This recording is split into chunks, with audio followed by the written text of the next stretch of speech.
J'ai demandé à un groupe de 5 personnes s'ils voulaient participer à une expérience. Ils ont dit oui. Moi, je ne l'aurais jamais fait.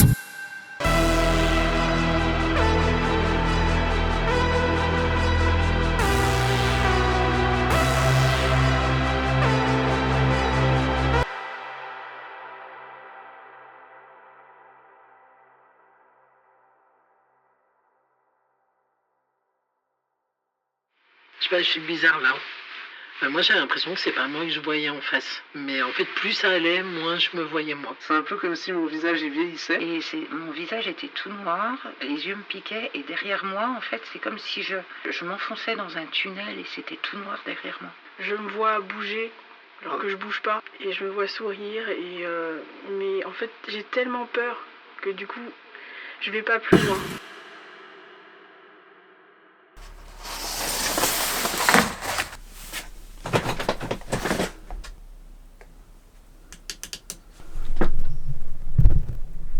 Sur cette chaîne, depuis 4 ans maintenant, j'aborde l'étrange, le paranormal et, à ma manière, la psychologie.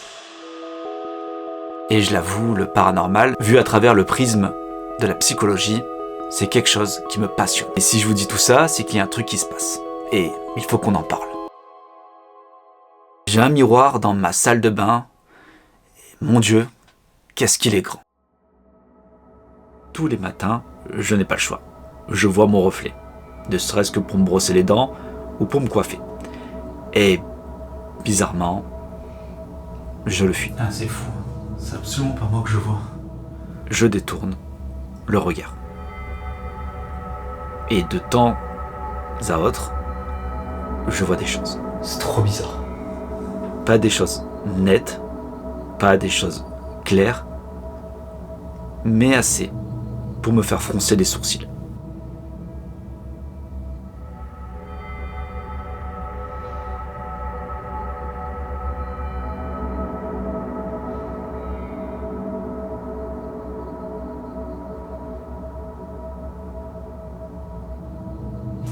Ah, c'est horrible.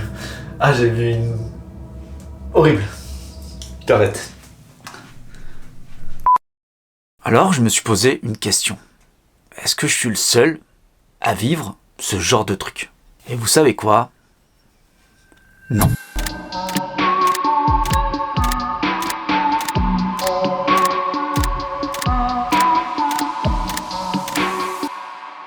Bienvenue à vous dans cette nouvelle vidéo. On va parler d'un phénomène qui existe déjà depuis plusieurs années et qui, depuis quelque temps, refait surface à travers plusieurs vidéos et témoignages. Salut tout le monde. Ça fait longtemps que je suis là, c'est mon premier post. Il s'est passé quelque chose ce matin pendant que je me préparais pour le travail. Et je suis juste curieuse de savoir si quelqu'un d'autre a déjà vécu quelque chose de similaire. J'étais dans ma routine matinale, écouter un livre audio, boire du café, me préparer à me maquiller. J'avais déjà lavé et préparé mon visage, donc j'étais prête à commencer. Dès que j'ai regardé dans le miroir, mon cœur s'est arrêté une seconde. Je me suis vu me regarder, mais j'étais vieille. J'ai la trentaine en ce moment, mais à ce moment-là, je dirais que j'avais environ 60 ans. Et des témoignages comme celui-là, il y en a des tas. On peut retrouver sur énormément de forums des discussions entièrement consacrées à ça. Des centaines de récits, des gens qui racontent leur expérience. Et à chaque fois, c'est la même chose qui revient. Ce même sentiment désagréable. Ce malaise difficile à expliquer, ce sentiment qu'il y a quelque chose qui ne tourne pas rond. Exactement ce que je ressentais lorsque je fuyais mon regard. Sauf que le truc, c'est que je prêtais pas forcément attention, c'était presque comme un instinct. Vous voyez ce que je veux dire? Je sais pas si vous avez déjà eu ce truc-là, vous, de votre côté. Donc je vais pas vous mentir, ça a fait du bien quand j'ai lu tous ces témoignages. Je me suis dit, ok, t'es pas malade, t'es pas fou, t'es pas le seul à vivre ça. Et je vous avoue que ça fait du bien. Et le truc là, c'est que ces témoignages vont complètement faire écho avec le reste de la vidéo. Oui, il y a eu cette forme blanche là derrière moi. Ça entraîne ce qu'on appelle une dissociation perceptive légère, où la personne a réellement l'impression que ce n'est plus elle dans le miroir. En cas de malaise insupportable, le sujet doit lever la main droite pour l'arrêt immédiat du protocole. Wow.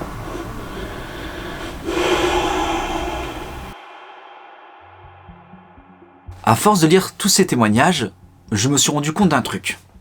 Ce que les gens décrivent, ce n'est pas juste voir quelque chose. Il y a une plus grande peur derrière. Une gêne, un malaise et même parfois une angoisse très forte. Et ce phénomène, il a un nom. L'ésoptrophobie. L'ésoptrophobie, c'est la peur des miroirs. Plus précisément, la peur de ce qu'on pourrait voir dedans. Pas forcément un monstre, pas forcément quelque chose de paranormal, parfois juste soi-même. Alors l'ésoptrophobie, c'est pas une peur spectaculaire, c'est pas une crise de panique immédiate, c'est bien plus sournois que ça. Les personnes évitent les miroirs, elles détournent le regard, elles ressentent un inconfort dès qu'elles croisent leur reflet trop longtemps. Et très souvent, quand on leur demande pourquoi, ils ne savent pas quoi répondre. Mis à part, ça met mal à l'aise. Et c'est là que ça devient intéressant les amis. Parce que bien souvent, la peur ne vient pas du miroir. Elle vient du moment où le cerveau arrête de reconnaître le reflet comme une simple image.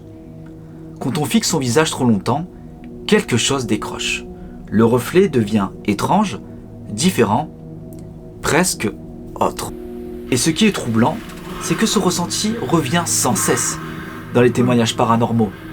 Alors non, ça ne veut pas dire que les miroirs sont tentés, mais ça montre une chose. Le cerveau peut transformer un simple reflet en expérience dérangeante.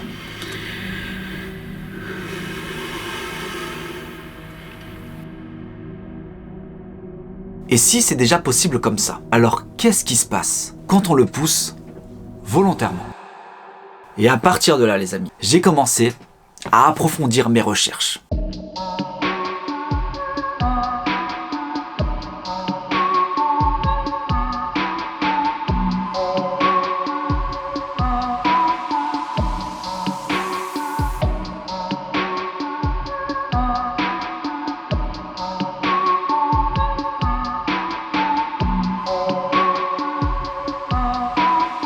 Et je suis tombé sur un nom, Giovanni Caputo.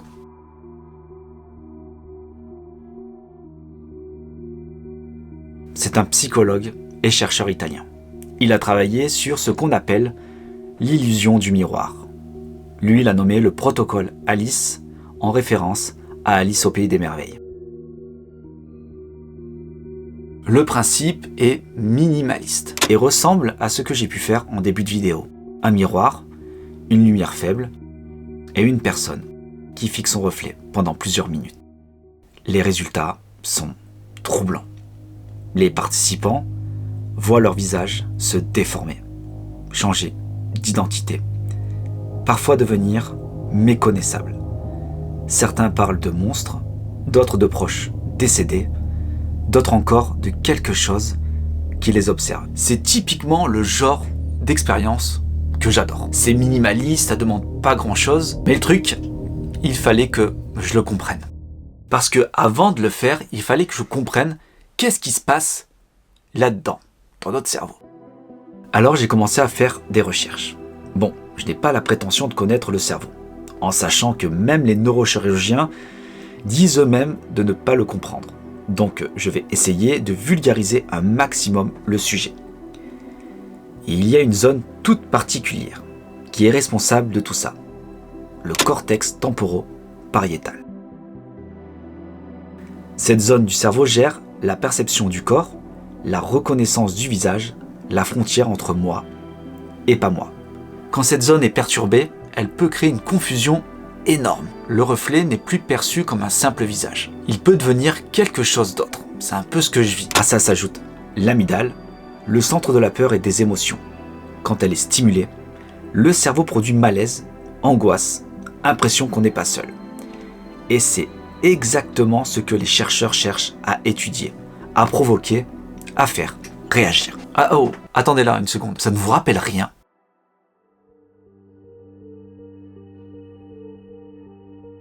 Dans les enquêtes paranormales, on retrouve exactement les mêmes sensations. Frisson soudain, malaise inexplicable, impression d'être observé.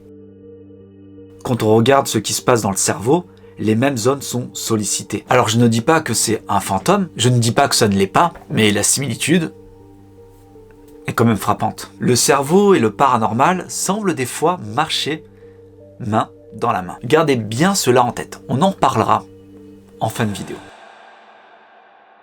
Franchement, les travaux de Giovanni Caputo sont juste incroyables. Le mec, il a trouvé un moyen de jouer avec notre cerveau, de provoquer cette sensation qu'on interprète comme surnaturelle. Et quand tu vois à quel point notre cerveau peut nous tromper, tu te dis un truc très simple. Il fallait que je tente, moi aussi. Bon, je dois recréer cette expérience, mais j'ai envie de le faire à ma manière. Et pour ça, j'ai dû étudier énormément le cerveau pour comprendre ses mécaniques, comment créer la peur, la crainte, bref, tout pour que l'expérience fonctionne. Et très vite, je me suis posé une première question. Qu'est-ce que je peux stimuler le plus? J'ai trouvé la solution, bien entendu, mais encore une fois, on en parlera en fin de vidéo. Déjà, j'avais envie de faire 3 expériences, avec un miroir, 2 miroirs, et puis 3 miroirs. Je voulais avoir plusieurs participants, et surtout, plusieurs profils. Mais avant tout, les miroirs. Là, je suis à fond. Là, je me dis, ok, let's go, j'achète les miroirs. Et mon Dieu, c'est hors de prix. Je n'avais même pas encore commencé l'expérience que j'avais déjà un problème. Par chance, j'ai un ami à qui je demande. Ouais, salut Nico, est-ce que te déranger? Tu sais l'expérience que je t'avais parlé là concernant les miroirs. J'ai regardé les prix, mec, mais ça coûte une fortune. T'as un moyen, toi, d'avoir quelque chose de ton côté ou pas? Ouais, bah, moi j'ai ce qu'il faut après, mais il faut les fabriquer du coup, ouais. Comment ça, les fabriquer?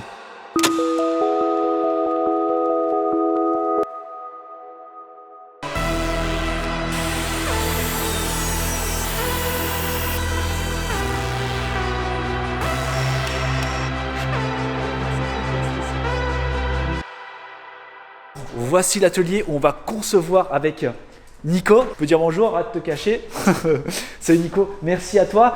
Il va m'aider à concevoir le système pour cette expérience avec les miroirs. Je trouve ça intéressant de pouvoir vous montrer comment on va faire, comment on va réfléchir à tout ça. Parce que effectivement, ce sont que 3 miroirs, mais c'est plus que ça. Pour bien plus que ça, et vous allez voir, on ne sait même pas déjà dans quelle direction on va aller avec Nico. Toi, tu as déjà une petite idée, Nico, de comment tu vois les choses? Moi, j'ai un peu t'expliquer tout ça. Ouais, du coup, faut qu'on en parle. Ouais, faut qu'on voit ensemble.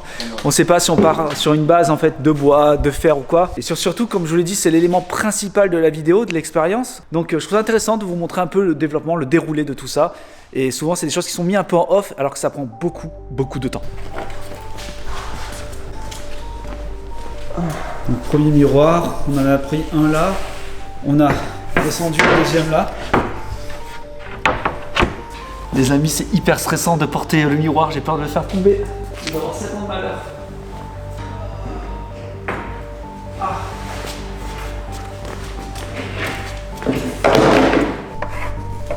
De bois, coller le miroir dessus. Ouais. Bon, en gros, voici comment on va assembler nos miroirs. On va réaliser une rainure dans chaque pièce de bois, afin que le miroir puisse venir s'y insérer correctement. Ensuite, les angles du cadre seront coupés à 45 degrés pour obtenir des jonctions propres et précises. Puis l'ensemble sera fixé à l'aide de vis. Le fait de ne pas ajouter de planche à l'arrière permet de réduire le poids du miroir, ce qui le rendra plus facile à transporter.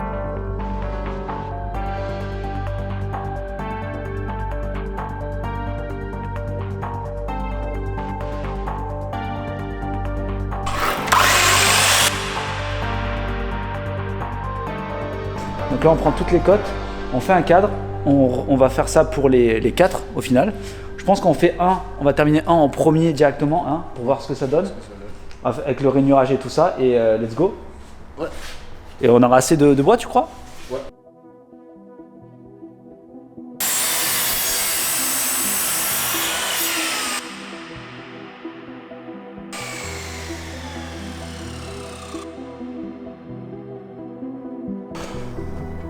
Ouais, je pense que c'est le plus intelligent comme ça.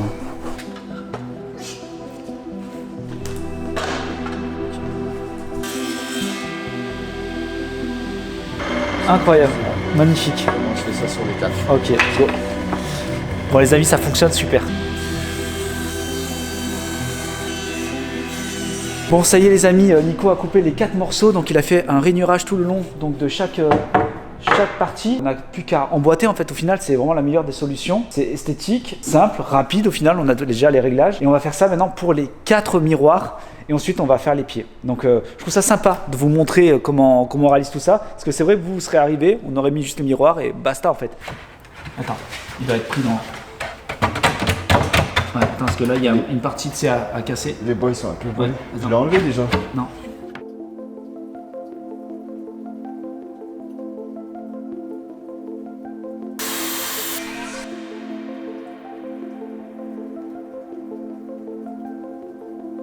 Bon, je vous avoue, je stresse un peu parce que si je me foire, en fait, j'explose la vitre et bon, on n'en a plus après quoi. Donc j'avoue que c'est hyper stressant, donc je vais en mettre une plus bas là.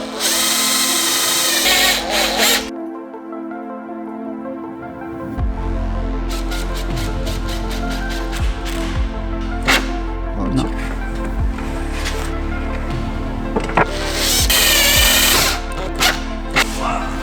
C'est bon quand même. Voici ce que ça donne. C'est génial en fait. On va chercher une chaise en fait, on va essayer de simuler la hauteur qu'on va être assis. Putain, ça va être génial. Tu vas le mettre? Ouais. Descends.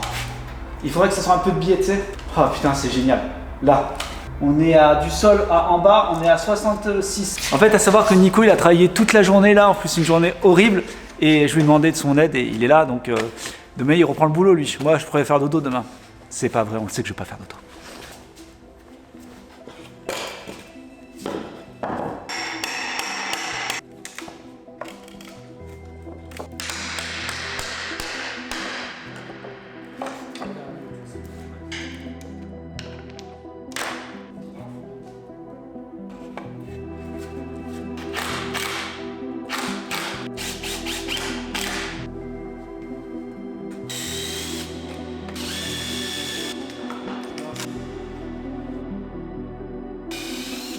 Tourne vers moi. Ouais, là il faut vraiment relever. En plus, Ouais, il faut vraiment relever. Ouais, encore, vachement. Mais là-bas, il n'y a pas de vis là? Non. Il y a qu'une seule? Ouais, vas-y, encore. Tu vois? Ouais. En fait, à cause du bois, là, le bois, en fait, il faut le descendre. Ici, Ouais, c'est ça. Voilà, là, redescends légèrement. Encore un peu plus. Encore légèrement. Là, on est parfait. Là, c'est. Bah, tu vois, là, on est parfait. En fait, le fait de la mettre comme ça, on a l'impression que le miroir il est immense. Alors que non. Bon, ça y est, les amis, on en a fait un. Ça fait vraiment flipper. On a toutes nos mesures, toutes nos cotes. Et bah, let's go, on va faire ça pour les 3 autres. Et on n'est pas rentrés, les amis. Croyez-moi. Et là, on s'est rendu compte que ça ne nous plaisait pas du tout. Le support du miroir était trop encombrant, trop large, franchement moche et pas du tout adapté à l'expérience qu'on voulait créer. Du coup, on a tout recommencé. Et croyez-moi, cette fois, ça va être parfait.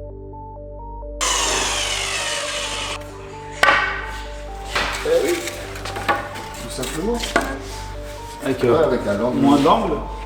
Et parce que le bois, il va venir attraper le truc avec la planche posée dessus et le miroir comme ça. Ouais.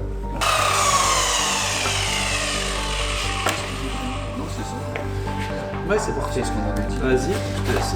5, 6, Ouais. De toute façon, là, on met ça comme ça, droit.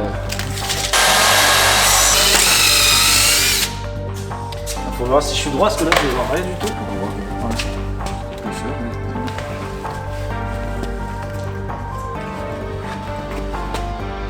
Bon, ça a tellement rien à voir de ce qu'on a fait tout à l'heure. C'est vraiment génial. Ça va être bien pour le transport, parce qu'il faut penser au transport. On va mettre un câble là, et du coup, ça fera comme ça. Et on pourra le régler selon la personne, la taille et tout ça. Parfait. Ah ouais. C'est exactement ça. Bon, on perce un trou, on prend une attache. Ouais, c'est parfait ça. Tu vois, c'est là, je te disais. Là. Bah, si tu veux, on essaie maintenant, là, on regarde ce que ça fait. Ok, allez, on regarde la totalité. Ouais, c'est bon. Allez, cool. Bien, on fait.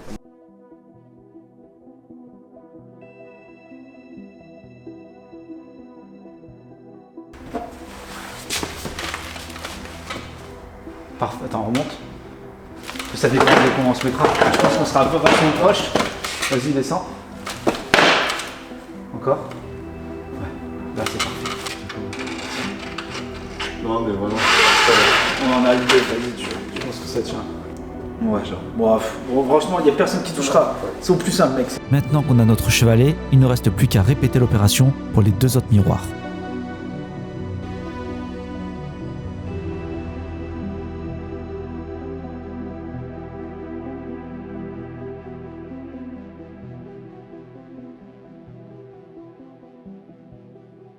Bon, les miroirs sont terminés et je peux vous dire, on a fait l'expérience avec Nico et c'est assez terrifiant. Nico, ça fait quoi? T'as ressenti quoi? Ça fait bizarre. Ouais, t'as vu, on sent oppressé, t'as vu?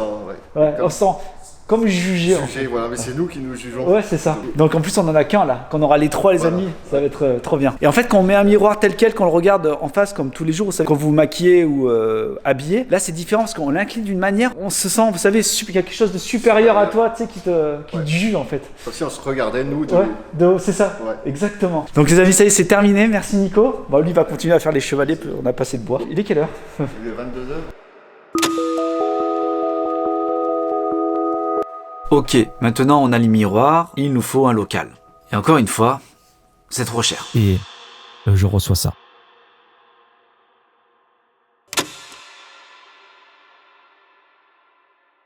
Prêt pour l'expérience? Ouais, prêt. Tu sais à peu près à quoi t'attends ou pas? Non, t'as rien dit, on vient d'arriver. Tout le matériel là, fort. Merci, les rideaux et tout. Ouais, j'essaie de prendre au mieux. Faut voir ce qu'il a fait Nico, c'est incroyable. C'est fou, hein. Ouais. Oh là là. C'est fou, ça sent encore un peu la peinture fraîche. Ouais, c'est incroyable. Mais c'est bien.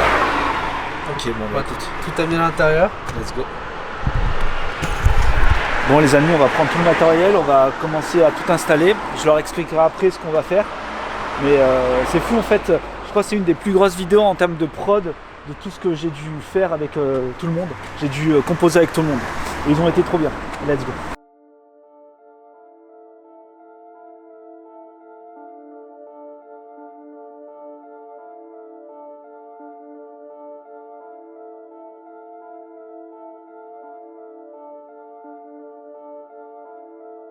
Ça s'autoporte. Faut que je fasse. Ah oui, mince, je suis bête. Attends.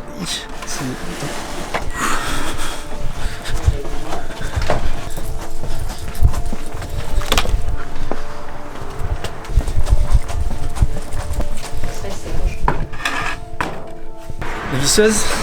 J'ai pris tout le reste. J'ai la visseuse. J'ai des draps.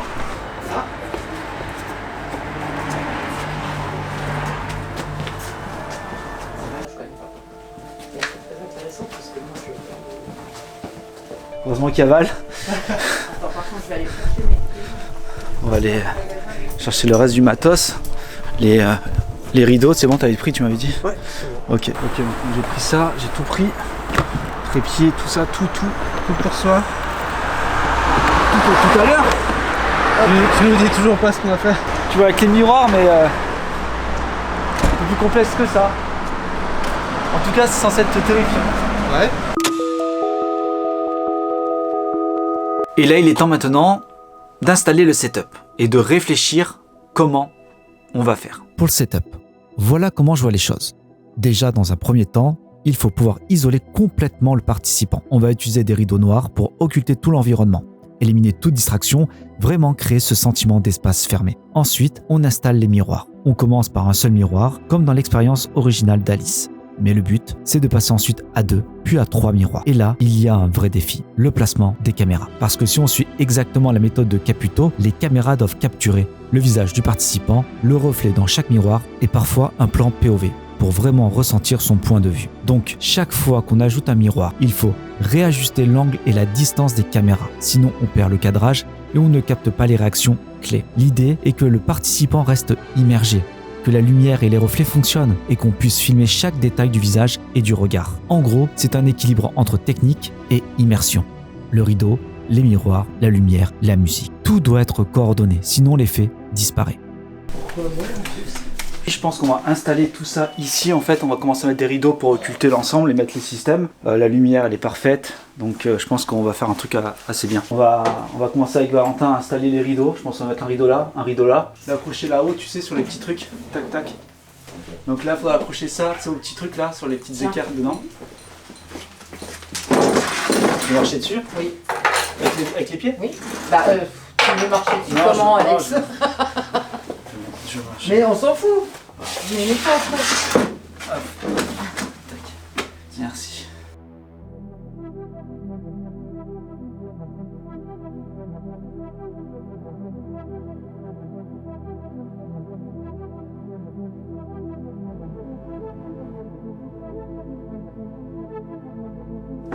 Là, tu veux nous enfermer là-dedans? Ouais, bah, l'idée c'est vraiment de soir. Donc là, donc, comme ça, là il faut qu'on mette un truc à moi.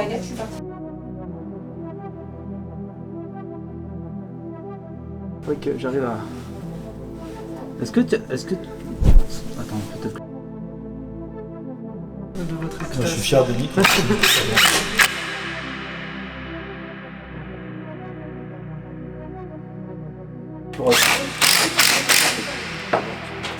Mec, t'as fait un truc de toi. Jacques va pouvoir dessus, je pense que ça.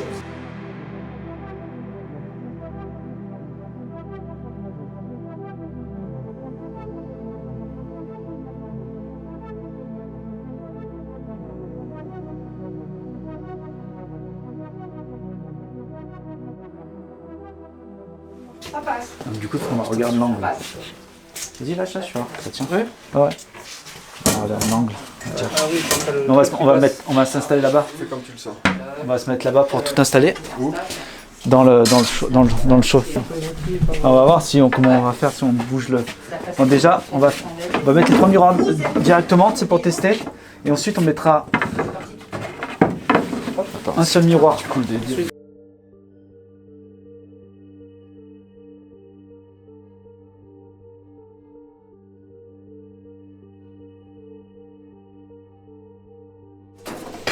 Tu nous prépares l'installation. Ouais, c'est galère. Hein. Ouais, mais ça, c'est bon, tu peux laisser comme ça, c'est pas grave, tu vois. On va jouer sur ça. Ouais. Le fait est qu'on puisse bouger facilement tout ça, ouais, comme ça. Tiens, on va mettre les miroirs, les 3, déjà pour voir ce que ça donne. Ça va être la 3e expérience, la dernière. Tu veux mettre le bras au milieu? Ouais, je te remercie. Voilà. Ok. Ouh, il y a 2, Alex. Faut pas que vous regardiez comment ça fait pour l'instant. J'espère que je bouge. Est-ce que c'est crépi?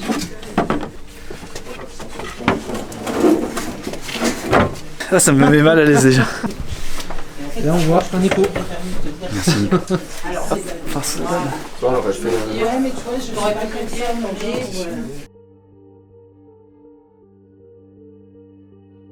Tu sais qu'on me voit 3 fois, mon Nico? Ah ouais? C'est même 4 fois, on me voit. Ah, c'est perturbant de fou.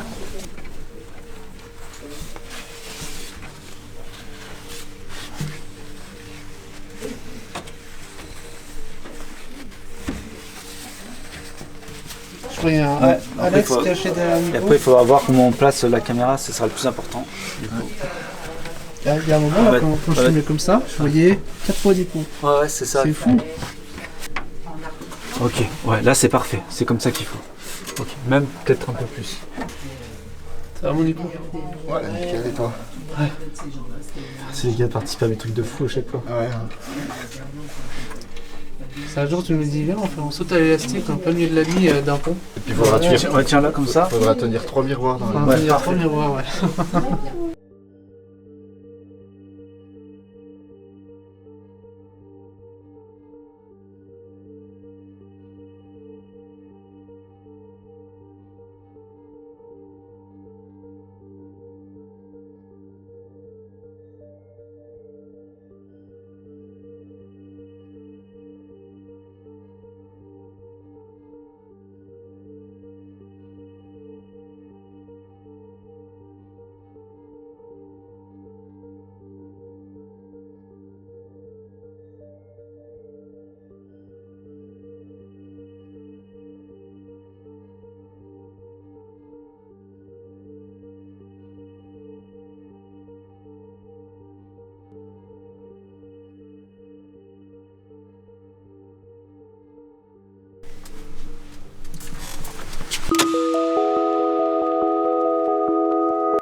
Et là, on peut passer aux participants. Comme je vous l'ai dit en départ de vidéo, je veux des participants avec plusieurs profils. Voici les profils et voici leurs prénoms. Il y a Nicolas, qui est une personne qui ne croit absolument pas au paranormal et qui est très cartésienne côté psychologique. Virginie, Une personne qui ne s'intéresse absolument pas au sujet et qui n'a même pas conscience que ça existe. Élodie et Valentin, ce sont des personnes plus sensibles au domaine de l'ésotérisme. Et pour finir, Sophie. C'est une personne particulièrement réceptive à son environnement, hypersensible. Vous allez voir, lors de l'intervention de la psychologue, elle reviendra souvent sur un effet. Et l'effet Troxler. Ce phénomène visuel se produit lorsque l'on fixe un point immobile pendant quelques secondes. Le cerveau cesse alors de percevoir ce qui reste immobile autour. Les formes, les détails ou même les visages peuvent sembler s'effacer, se déformer ou glisser alors qu'ils sont toujours présents. Ce n'est pas une illusion ajoutée, le cerveau simplifie et éteint certaines images pour économiser de l'énergie.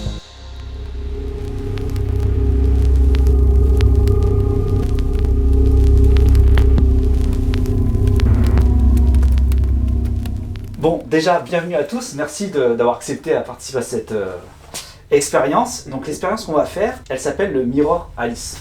Je ne sais pas si ça vous parle, si vous avez déjà entendu ça. Non. Une expérience de privation sensorielle et de perception visuelle. Déjà, c'est des mots un peu savants. Je vais vous isoler dans le noir, donc dans cette pièce-là. La seule règle est de ne jamais quitter des yeux le reflet. Vous allez voir, il y a des miroirs dedans. Donc, la première expérience va se faire avec un seul miroir. Il y aura 3 expériences. 1 miroir, 2 miroirs, 3 miroirs. Ok ? Il ne faudra pas parler, ne pas cligner, du moins, très peu les yeux. Ok ? Laisser ses sens s'adapter. Complètement s'immerger avec l'expérience. Je vous en dis pas plus. On va commencer l'expérience. Qui c'est qui veut commencer ? Tu veux commencer ? Oui. Parfait. Tu peux te présenter ? Virginie. Ok, Virginie. Donc c'est toi qui vas commencer la première. Vas-y, rentre dedans, on va voir ensemble. Je vais t'expliquer comment faire alors. Du coup, Tu restes ma cliente, hein, Virginie. Oui. vas-y, fais attention à toi. Le miroir c'est fragile. Je te laisse passer là-dedans. On est Je te laisse, amis, hein. je te laisse t'asseoir. Bon, tu vas voir, je vais te passer un talkie-walkie. Si jamais ça va pas, ou si c'est fini, tu me préviens, d'accord ? Power on. 1. Ok. Comment tu te sens ? Ça va. Ouais ? Ok. Je Tu suis te sens là. bien ? Hein? Tu te sens bien, stressé ? Ah oui, c'est un petit peu stressé. Ok. Enfin, je me demande. T'inquiète pas. Attends, je vais te reprendre pour... Oh, tu vas me dire si c'est fort ou pas, à la limite. Voilà. Ce sera le mieux. Je vais faire moins. Tu fixes le miroir tout le temps, ok ? Tu le décroches pas du miroir.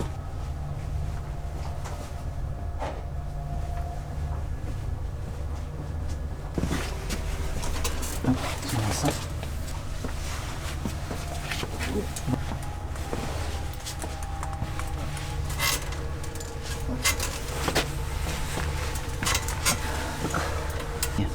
Tiens.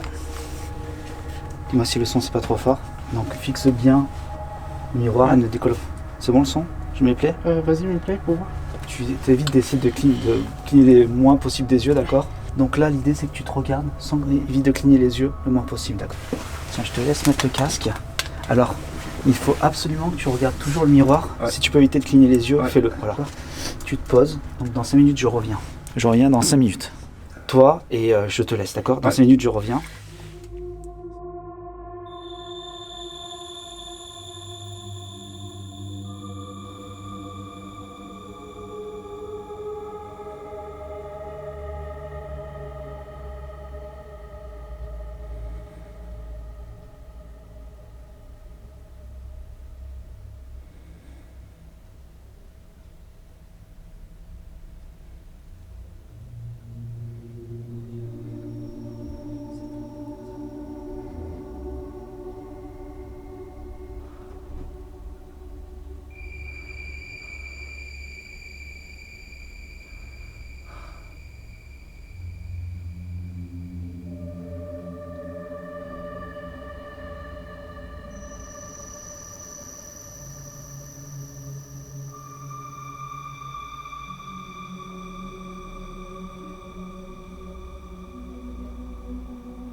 Tu peux enlever le casque. Ça fait déjà 7 minutes. Ouais. Waouh. Voilà.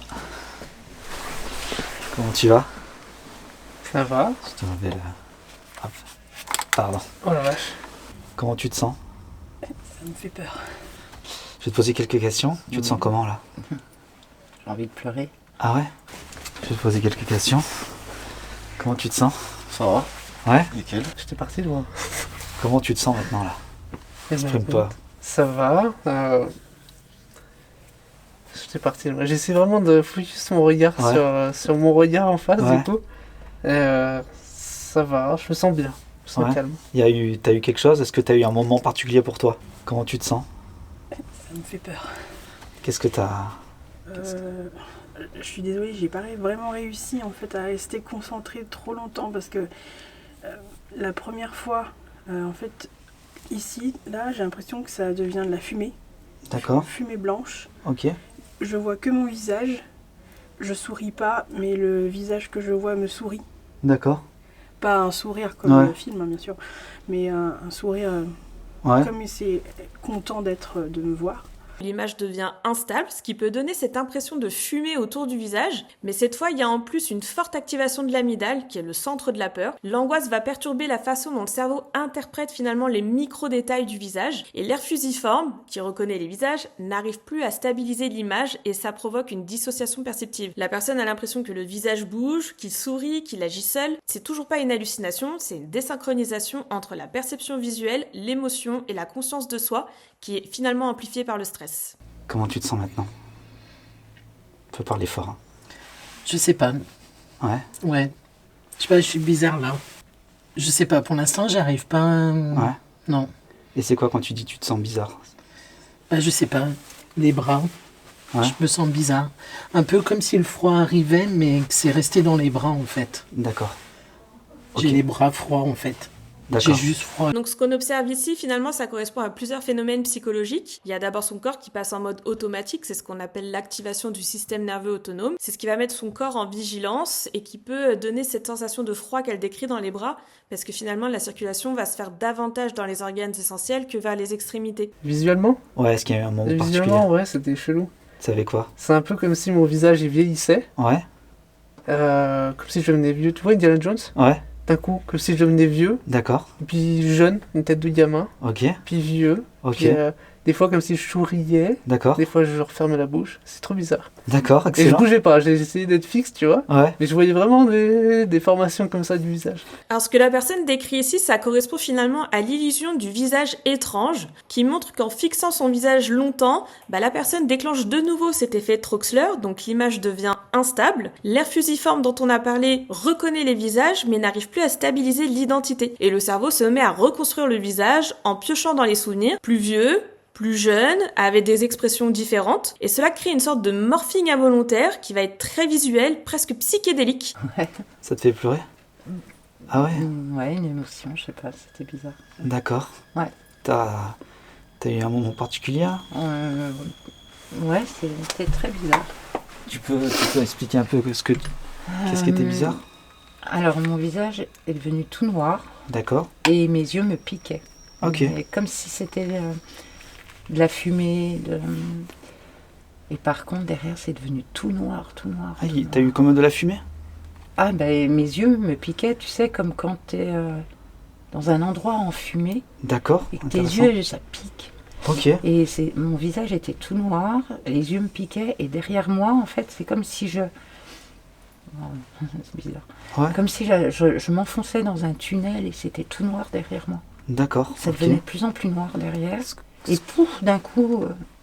Alors ici, on observe un effet encore plus intense de ce fameux effet Troxler, c'est-à-dire qu'à force de fixer, l'image se dégrade tellement que les contours disparaissent et le visage peut paraître noir. Comme la personne cligne très peu des yeux, ça provoque une gêne qui est réelle, des picotements que le cerveau interprète comme de la fumée. En parallèle de ça, les zones du cerveau qui gèrent l'espace se désorganisent, ce qui peut donner cette impression de tunnel ou de noir qui avance derrière. Tout ça entraîne finalement une dissociation perceptive qui est encore plus marquée, où la personne a l'impression d'être elle-même sans vraiment se reconnaître. Et cette perte de repère peut provoquer une forte réaction émotionnelle, comme ici, les larmes aux yeux. T'as vécu quoi? T'as ressenti quoi? C'est chelou parce qu'on aurait dit que je voyais quelqu'un d'autre. Ah ouais? Ouais, j'ai vu d'autres personnages à la place de moi. C'est vrai? Ouais, je te jure. Ça faisait quand? J'ai vu la tête de mon frère, la tête de mon père, des trucs Ah ouais? comme ça, chelou, ouais. Incroyable. Ouais, grave. Et t'as eu un moment particulier pour toi là-dedans? La fusiforme qui reconnaît les visages n'arrive plus à stabiliser l'identité et le cerveau va alors chercher dans sa mémoire des visages qui lui sont familiers, comme celui du père ou du frère. Ces visages vont alors venir se superposer aux siens. Le fait de fixer longtemps crée aussi un état proche d'une transe légère, presque hypnotique, et dès qu'il cligne des yeux ou bouge, la perception, elle, redevient normale. Ce n'est pas une hallucination, c'est le cerveau qui projette des souvenirs sur une image qui est devenue floue. Moi j'ai l'impression que c'est pas moi que je voyais en face. D'accord. T'as l'impression de voir quoi? Ben je sais pas. Ok. Mais en fait plus ça allait, moins je me voyais moi. Et ça te faisait quoi comme sensation? Ça m'intrigue. Bah je sais pas, ça me faisait pas peur, ça m'a peut-être plus l'intrigué. Est-ce que si tu devais résumer l'expérience là en un mot, tu dirais quoi? Stressant. Ouais, stressant. Ok. Troublante. Ok. Enfin, c'est pas bad trip, tu vois ce que je veux dire? Psychédélique après. Ouais, psychédélique, voilà. Ok. Psychédélique. Ouais. Du coup, t'as vraiment senti une dissociation, enfin d'un visage, t'as vu quelque chose? J'ai comme si quelqu'un d'autre. Mais tu sais, tu le vois et puis tu sais, du coup, tu clignes un peu des yeux ou tu bouges un peu, tu reviens à toi. Ouais. Hop, et puis après, ça se revient, tu sais. Ok. Petit à petit. Trop bien. Ouais, grave. Ça marche. Du coup là, tu regardes l'image, tu regardes devant toi, d'accord? Bien devant toi. Ne cherche pas à comprendre ce que tu vois, observe simplement, ok? Et si quelque chose te paraît différent, tu pourras le dire. Ok. D'accord? Je lance l'expérience. Sophie, tu peux, si jamais il y a un truc qui te dérange, qui te gêne ou quoi, tu peux regarder ce qui se passe et tout ça, il n'y a aucun problème, d'accord? Voilà, juste reste toujours concentré. Alors là, ce que tu peux faire, Valentin, c'est que tu peux regarder ce que tu veux. Te regarder droite, gauche, tu fais ce que tu veux. Tu peux la bouger, il n'y a pas de souci.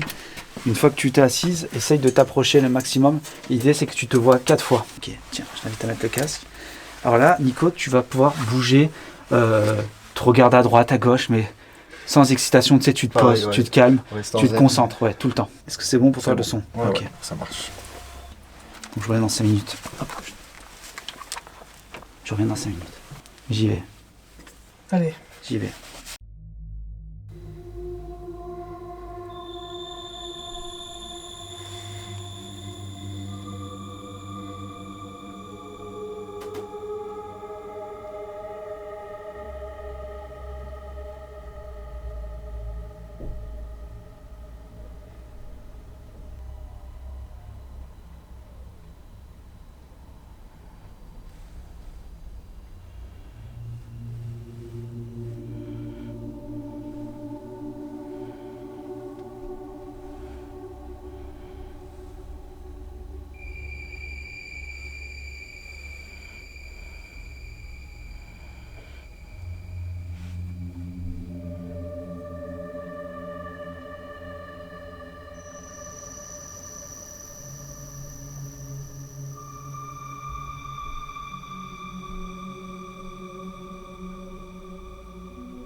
Et cette fois-ci, c'est pas le visage.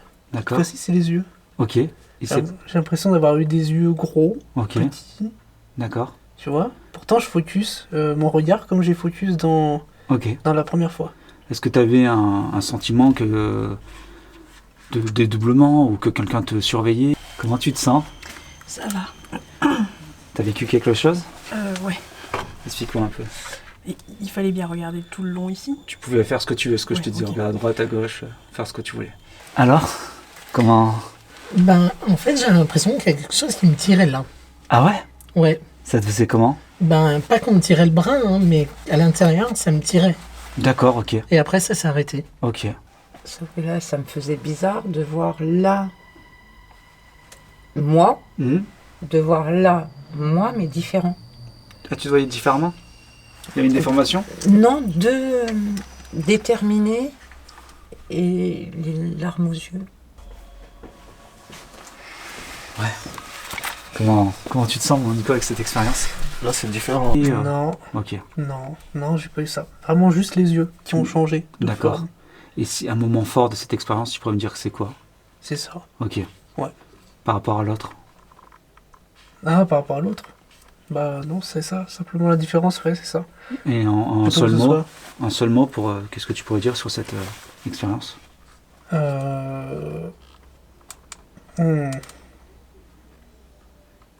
Ici, la personne fixe intensément ses propres yeux. Ça diminue du coup les micro-mouvements oculaires et accentue l'effet Troxler, mais de façon très localisée. L'air fusiforme continue à reconnaître le visage, mais la zone visuelle qui traite les détails amplifie la partie qu'il regarde le plus. Le cerveau grossit alors visuellement les yeux, ce qui donne cette impression qu'il change de forme. Mais comme la personne est calme, sans peur ni dissociation, il vit cela comme une sensation d'ouverture presque méditative.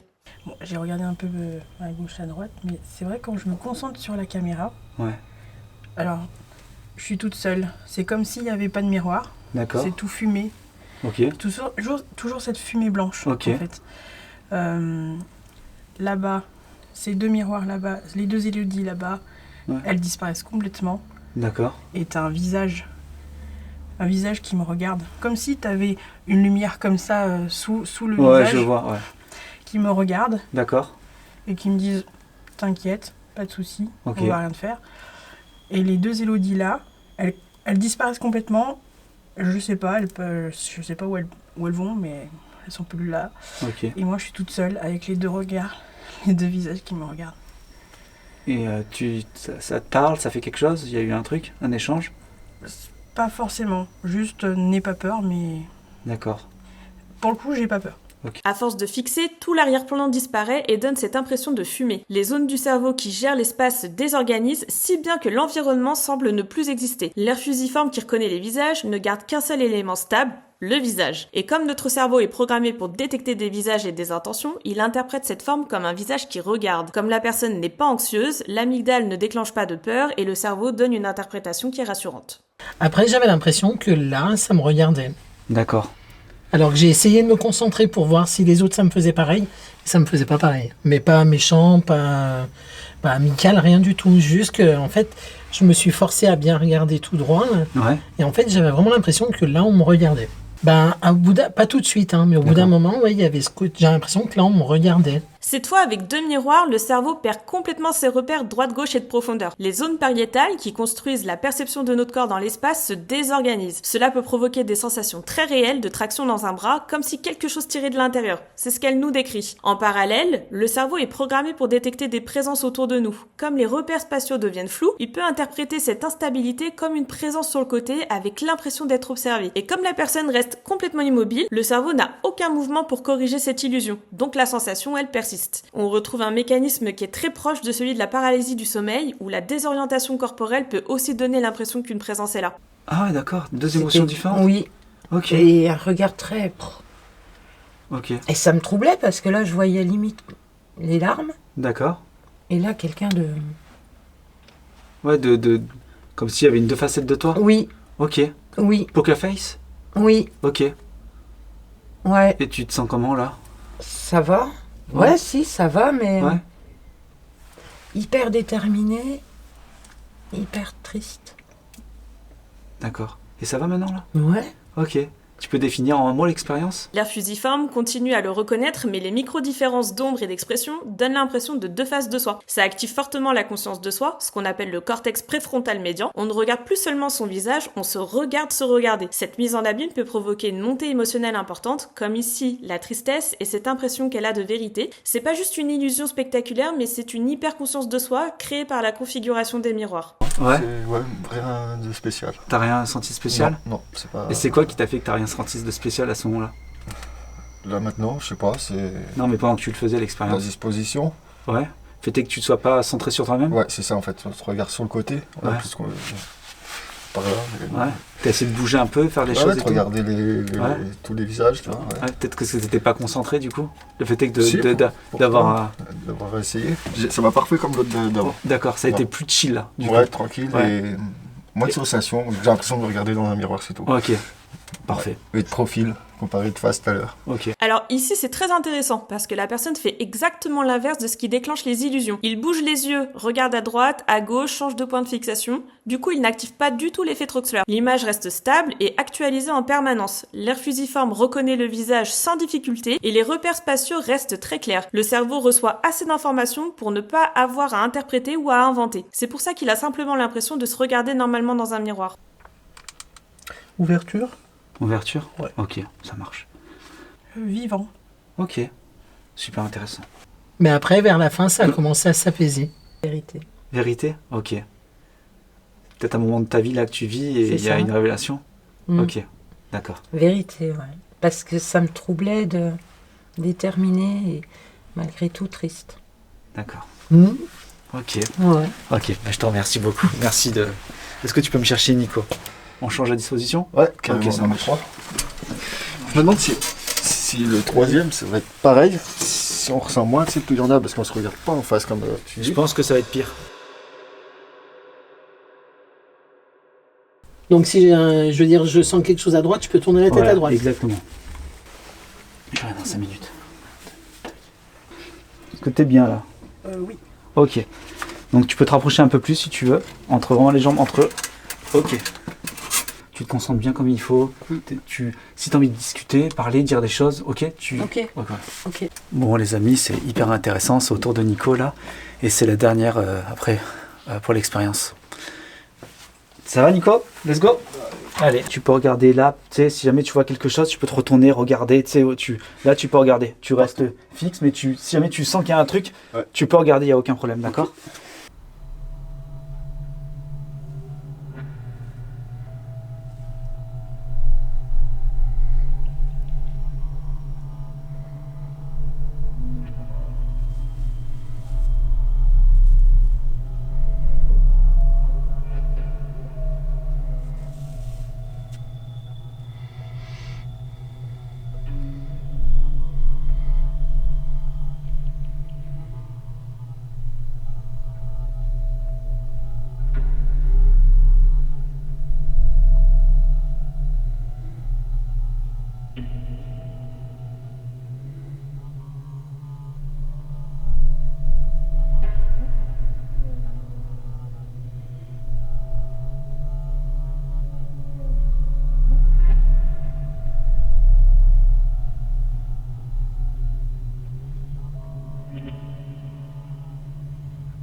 Alors? Bah là, cette fois, j'avais le froid dans les épaules. Ah ouais? Bah oui. Mais non. Mais si.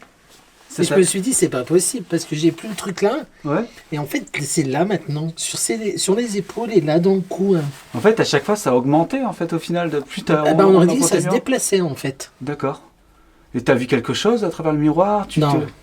T'as une dissociation, quelque chose? Non, il y a juste à la fin, j'avais l'impression que j'étais en train d'être un peu plus hypnotisé dans le truc en fait. D'accord, ok. Par rapport au début et puis en fait, ça, en plus tu m'as surpris, mais pardon. J'ai comme si, je sais pas, il y avait quelque chose qui changeait, on aurait dit. D'accord. Mais bon, après, je sais pas si c'était le fait.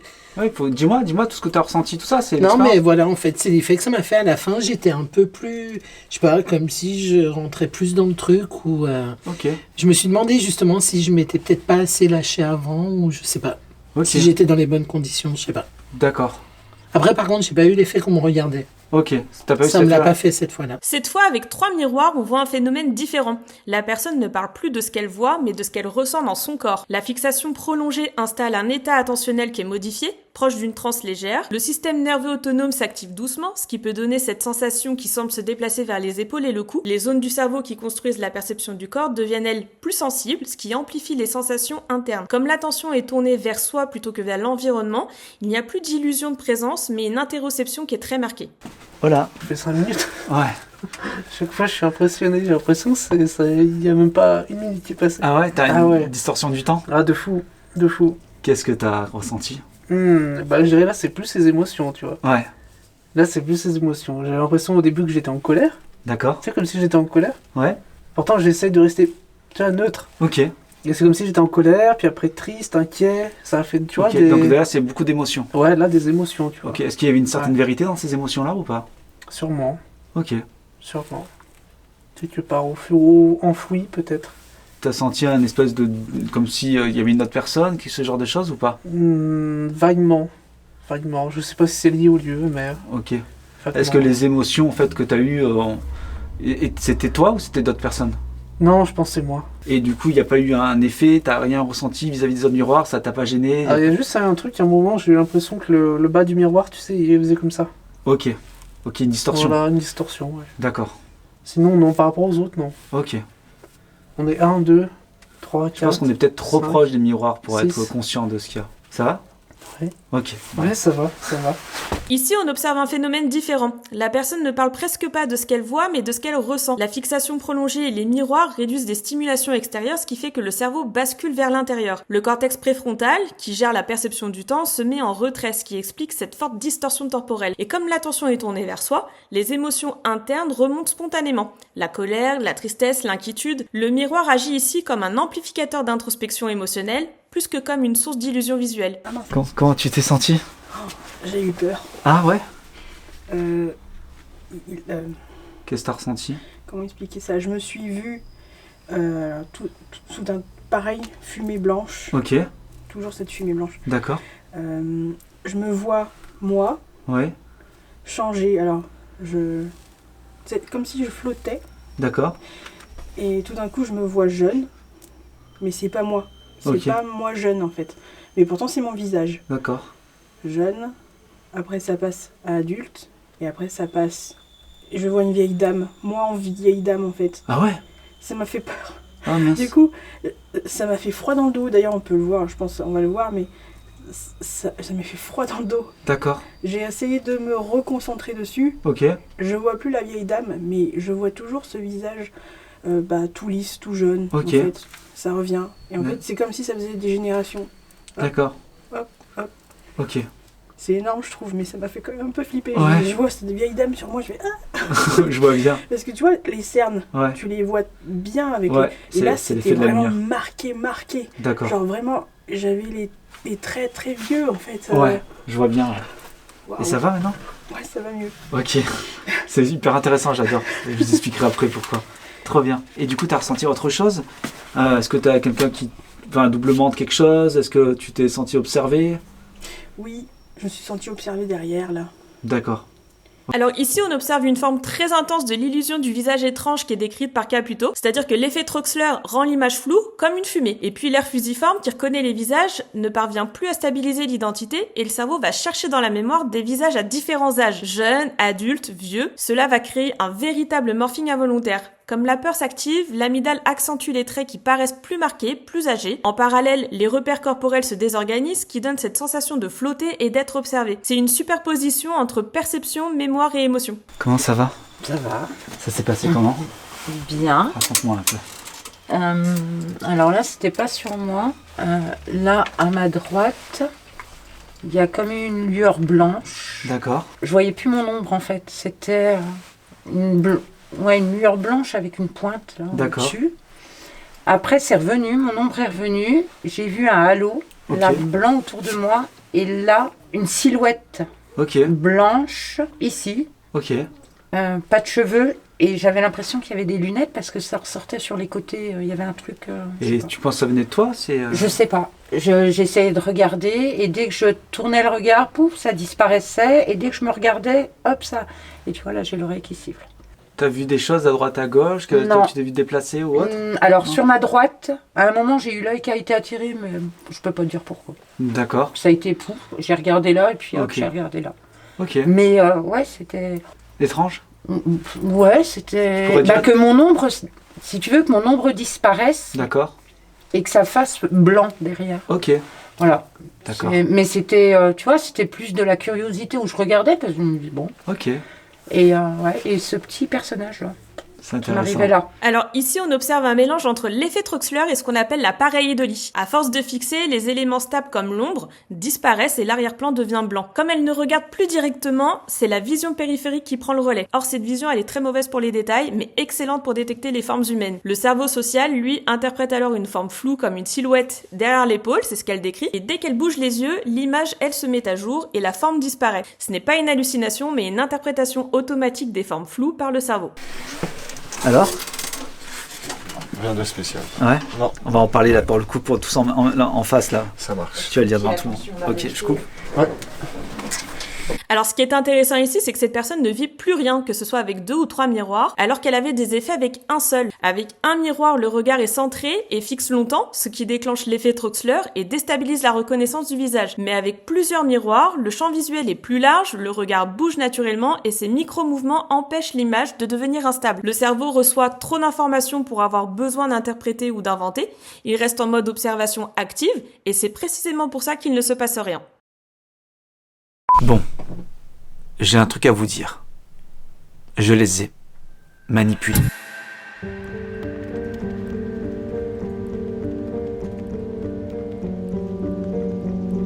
tu vas voir, je vais te passer un talkie-walkie si jamais ça va pas.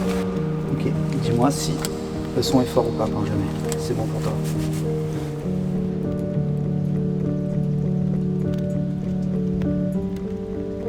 Le participant certifie de ne pas avoir d'antécédents de troubles psychotiques et de fragilité cardiaque. En cas de malaise insupportable, le sujet doit lever la main droite pour l'arrêt immédiat du protocole. Souvenez-vous, on a évoqué certaines parties du cerveau. Et comme je vous l'ai dit, je me suis hyper intéressé à ce phénomène. Je me suis dit, ok, Caputo, il a fait ça. Moi, je vais aller plus loin.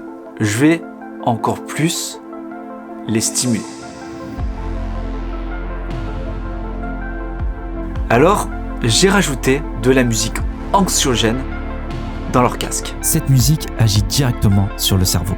Elle isole le participant, elle perturbe le rythme cérébral normal, elle empêche le cerveau de se raccrocher à la réalité extérieure. C'est exactement ce qu'il fallait pour que la dissociation commence. Ouais. Comme si je m'enfonçais dans un tunnel et c'était tout noir derrière moi. D'accord. Ça devenait de plus en plus noir derrière.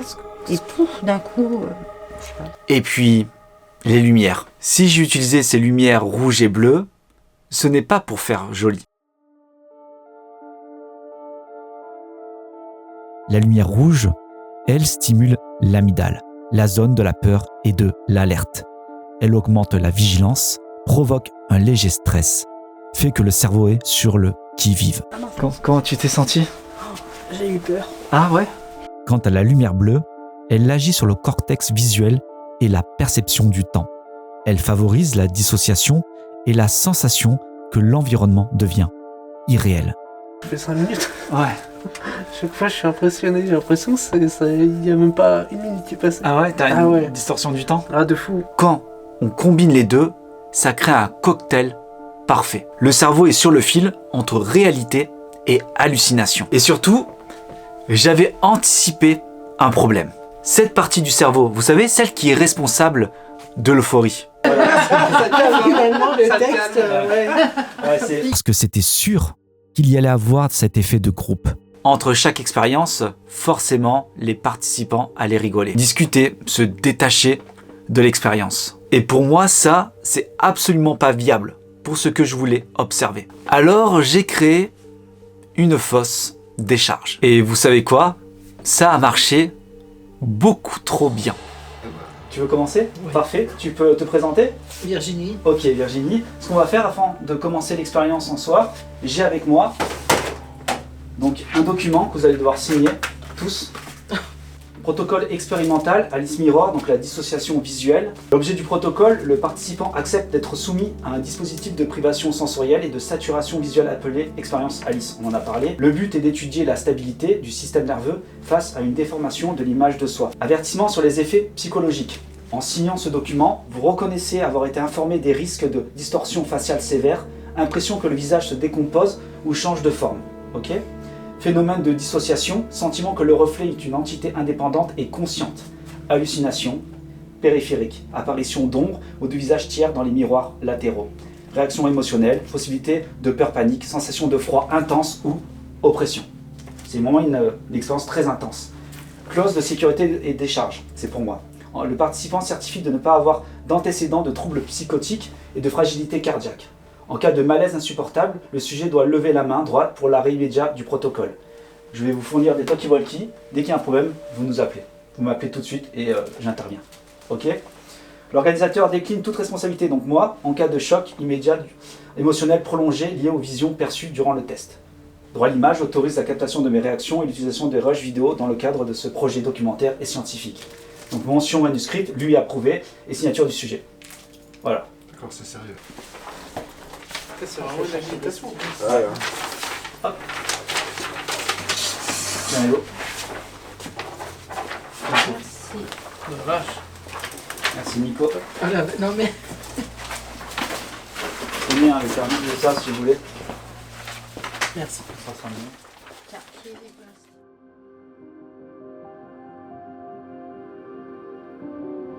Et à la fin, il y a un truc important à comprendre. Giovanni Caputo, il ne cherchait pas à prouver l'existence de quoi que ce soit de paranormal. Son but, c'était de comprendre un truc très précis. Jusqu'où notre cerveau est capable de reconnaître qui nous sommes. À partir de quel moment l'image de soi commence à se fissurer. Et quand cette image se fissure, le cerveau fait quoi? Il comble, il invente, il projette, il l'interprète. Et parfois, ce qu'il crée, on l'interprète comme quelque chose d'extérieur. Une présence, un visage, une entité. Pas parce qu'elle est là, mais parce que le cerveau ne supporte pas le vide. Caputo étudiait la dissociation, la perte de repères, la frontière entre moi et pas moi. Et ce qui est fascinant, c'est que les sensations décrites sont exactement les mêmes que celles qu'on retrouve dans le paranormal. Alors la vraie question au fond, ce n'est peut-être pas est-ce que c'est réel ou pas, mais plutôt qu'est-ce que notre cerveau est capable de nous faire croire quand on le pousse un peu trop loin. Ça, c'était le but de Caputo. Et moi, j'ai juste voulu voir jusqu'où ça pouvait aller.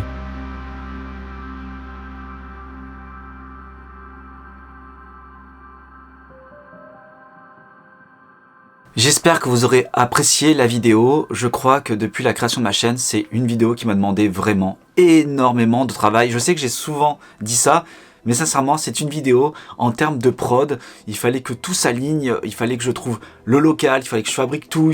Bref, ça a été vraiment une vidéo qui m'a demandé énormément de taf, surtout de stress. Et je tenais à remercier tous les participants. S'il vous plaît, dans les commentaires, soyez bienveillants. Ils ont été juste incroyable. Je remercie Virginie, Sophie, Elodie, Valentin ainsi que Nicolas. Franchement, ils ont été exceptionnels. Donc soyez bienveillants dans les commentaires s'il vous plaît. Je vous remercie parce que pour vivre ce genre d'expérience et se mettre à nu comme ça, franchement c'est juste incroyable. Je tenais aussi à remercier Sophie qui m'a prêté le local, Nicolas vraiment qui a été incroyable parce que sans lui l'expérience n'aurait pas existé. Donc merci à Nicolas. Je tiens également à remercier Shirley, la psychologue qui a été vraiment incroyable encore une fois, qui a pu poser des mots sur quelque chose qui n'est pas du coup mon truc quoi, que ce ne sont pas mes études. Donc sincèrement, merci à tout le monde. J'espère vraiment que vous l'aurez apprécié. J'adore faire ce genre de vidéo. Donc je sais pas du tout comment elle va être perçue par vous. J'espère qu'elle va fonctionner parce que ces temps-ci c'est une catastrophe la chaîne, donc ça demande tellement un travail dingue que c'est dommage. Donc voilà, j'espère vraiment que ça va fonctionner, que vous allez apprécier. J'ai adoré la faire parce que je trouve que Caputo a mis le doigt sur quelque chose. Il a trouvé un truc à travers ses travaux, un parallèle entre ce qui peut se produire dans le cerveau et le paranormal. Je trouve ça vraiment juste incroyable et ces travaux m'ont hyper intéressé. Bref, j'espère que vous l'aurez apprécié.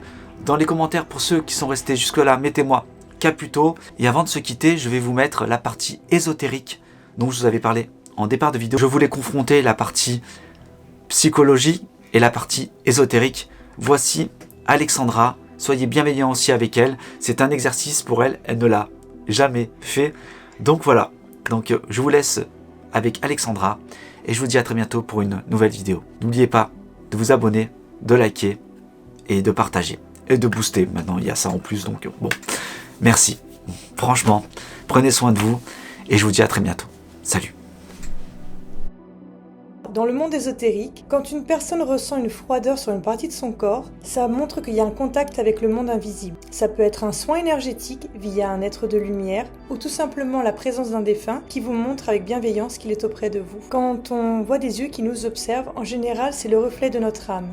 À ne pas confondre avec par exemple la visualisation d'un œil ou d'une lumière violette au niveau du 6e chakra qui est le chakra Ajna, qui là veut dire un éveil spirituel qui s'ouvre de plus en plus et donc à utiliser. Quant à la visualisation de la fumée, alors là ça dépasse mes compétences spirituelles du moment, je ne vais donc pas m'avancer du tout sur ce sujet. On voit que cette dame a des capacités extrasensorielles très intéressantes. On voit qu'elle est également éveillée, qu'elle arrive à déceler les présences autour d'elle, de les voir, de comprendre les messages qu'elle reçoit. Elle sait aussi lire les auras. Alors un aura, c'est un halo de lumière que nous avons autour de nous et qui change de couleur selon notre état. Alors là, par contre, j'ai rien à dire. Je n'ai rien vu, il n'y a pas d'explication. Donc je n'ai rien à dire sur le sujet 5.